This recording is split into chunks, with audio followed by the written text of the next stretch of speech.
Most businesses don't break all at once. They drift.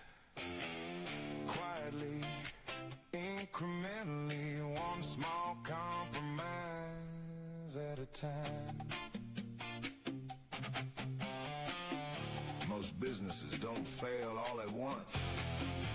They drift. Quietly, incrementally, one small compromise at a time. Welcome to Built to Carry, the podcast for business owners who have built successful businesses but find themselves carrying more of the weight than they ever expected. I'm Darren Cioffi. I'm a fractional CFO, business coach, entrepreneur, and business owner. For more than 30 years, I worked alongside business owners, helping them understand their numbers, improve profitability, strengthen cash flow, and build businesses that don't depend on them for every decision. Over those 30 years, I've learned something important. Most business problems aren't financial problems. The financial systems are usually just the first place they show up. The real issues are almost always structural. They're hidden in leadership. They're hidden in systems. They're hidden in decision-making. They're hidden in habits that have been repeated for years. Built to Carry is about helping you build a business strong enough to carry growth, carry change, carry challenges, and ultimately carry on without everything resting on your shoulders. Because your business should be built to carry you, not built to crush the owner. Now, let's get to today's episode. Hey everybody, how are you today? In the last episode, we talked about roots, the beliefs, the values, the mission, the principles that determine how business responds under pressure. Today, we're moving above ground. Today, we're talking about the trunk. And if you're sitting there saying, Darren, every decision still comes through me. Darren, I can't take a vacation. Darren, if I'm not there, nothing gets done. Then this episode is for you. Because what you're experiencing isn't a people problem. It isn't a motivation problem. And most of the time, it isn't even a talent problem. It's a structural problem. So let me start with the statement I hear all the time. Nobody can do it like I can. Now, before you get defensive, I want you to think about that for a minute. Because maybe it's true. Maybe nobody can do it exactly like you. But here's the question. Should they have to? The problem with most businesses isn't that owners is valuable. The problem is that the owner is necessary. There's a difference, a huge difference. You should be valuable. You should bring leadership, vision, experience, judgment. But if the business cannot function without your constant involvement, you've built dependence instead of structure. See, and that's where most business owners get stuck. See, years ago, I was sitting with a business owner who was frustrated. He looked exhausted. See, the kind of exhaustion that doesn't come from working hard. The kind that comes from carrying too much for too long. He said, Darren, I haven't taken a real vacation in 15 years. My simple response was, why? He laughed because he thought the answer was obvious. If I leave, everything stops. Now, here's what I want you to understand. He wasn't bragging. He wasn't proud of it. He was trapped by it. And that's when I realized something. Most business owners don't own businesses. They own jobs with overhead. They've created organizations that depend on them for survival. And then they wonder why they're exhausted. So let's go back to our tree. Everybody admires the fruit. Everybody notices the leaves. Nobody talks about the trunk. But the trunk carries everything. The weight of the branches, the weight of the leaves, the weight of the fruit. The trunk distributes the resources, provides the support, creates stability. See, without a strong trunk, growth becomes dangerous. Now, think about your business. What is the trunk? The trunk is very simply your operating structure. It's your management system, your communication process, your accountability structure, your delegation process, your leadership team.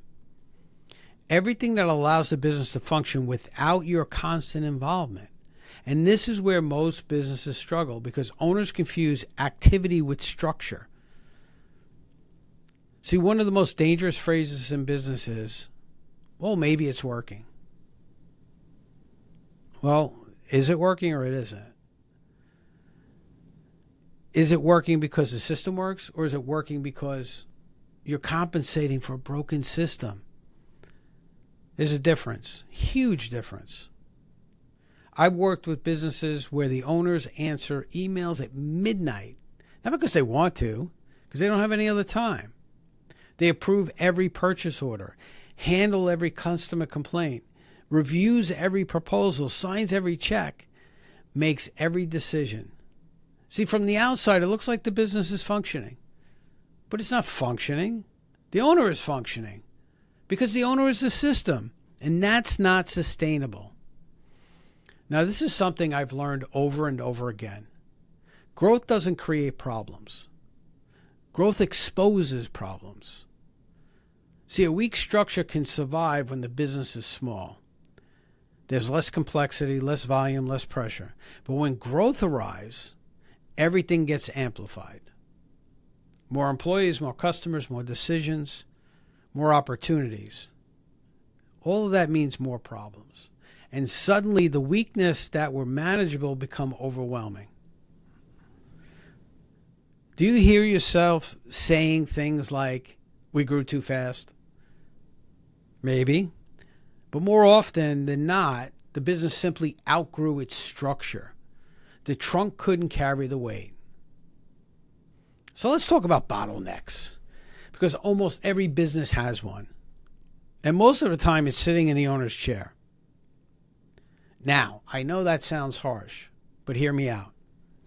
If every important decision requires your approval, you're the bottleneck. If employees can't move forward without checking with you, guess what? You're the bottleneck. If customers insist on speaking with you directly and not your employees, you're the bottleneck. See, if problems sit unresolved until you show up, you're the bottleneck. That doesn't mean you're the problem. It means the structure is. And the structure happens to run through you. Now, here's where it gets interesting. Most owners create this problem for good reasons. They care. They're responsible. They're committed. They want things done right. The problem is they slowly teach everyone around them to depend on them. An employee asks a question, you answer it. Another question, you answer it. A decision comes up. Who makes it? You or the employee? Well, if it's you, guess what? They're always going to come to you for the decision. So eventually everybody will learn the same lesson. Don't decide, ask the owner. And before long, you've trained an entire organization not to think. Not because they're incapable, because you've unintentionally taught them not to.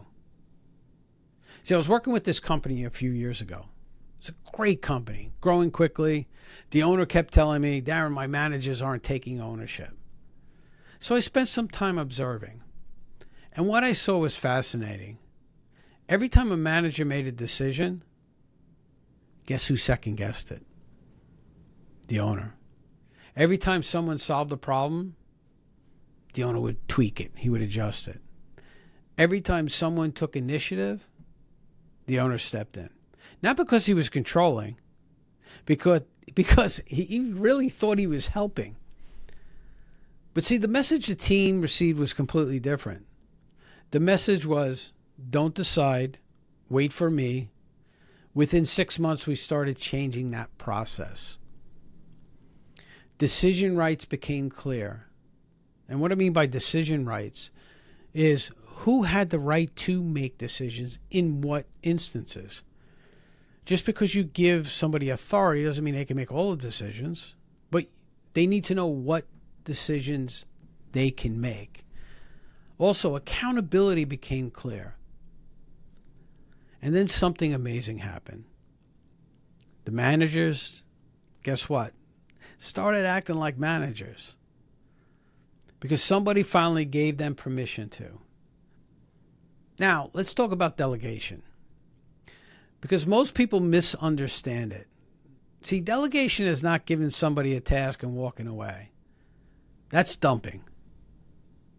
See, delegation is creating clarity. It's defining outcomes. It's defining authority. It's defining accountability. It's defining expectation.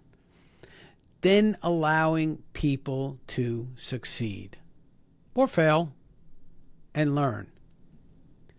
Most owners don't struggle with delegation because they're bad leaders.